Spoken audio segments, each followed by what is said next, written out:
Question 24. A system of linear equations is shown. Y equals negative 0.5x plus 4 and 3x plus 6y equals 24. Which statement about the system is true? And here they're wanting to know how many solutions I have. So if I have no solution, one solution, two solutions, or infinitely many solutions. I'm going to say right now in this type of system of linear equations, you cannot have two solutions. So that's automatically gone. So you're either going to have 0, 1, or infinitely many. So let's go ahead and copy this on a paper and try to solve it. All right, so this is the same question right here. Let's go ahead and begin. So there are many ways to solve systems of equations. For this one, because I have a variable that's alone, a letter that's alone, which is the y. Do you see here I have the letter alone here? What I mean by letter alone is y equals or x equals. I have a y equals. So what I'm going to do is I'm going to circle both of my y's. So the variable that's alone, the letter that's alone is that first one. So its group, this one right here, I'm going to put it for the other y in parentheses. So let me show you how I'm going to do it. I'm going to copy. I'm not going to put the y. I'm going to put the group here in parentheses and then finish copying. Okay, so here we go. 3x plus 6, no y. I'm going to open my parenthesis for the group. Negative 0.5x plus 4. And then I'm going to finish equals 24. Okay, and I'm going to go ahead and do my line here to solve.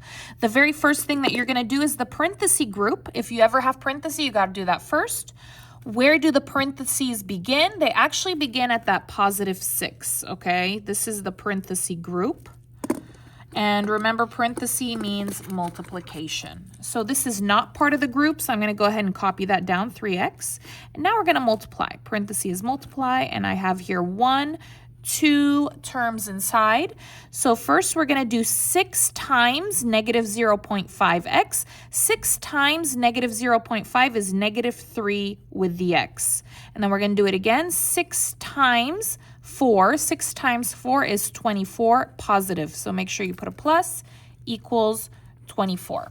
Okay, we can simplify this a little bit more. Why? Because I have 3 parts here. I have 1, 2, 3. The x's I'm going to put together. These two have x's, and then the no letter, no variable is going to be copied down. So 3 minus 3 is 0. It cancels. Write nothing. Do not write x. X is gone. Copy down 24 equals 24. Okay, now when there's no more variable, no more letter, you're going to go ahead and stop. You cannot continue anymore. Okay, you cannot continue. What you're going to do is you're going to ask, is this true or false? Okay, so let's see, is 24 equal to 24? Are these numbers equal? Yes, that is true.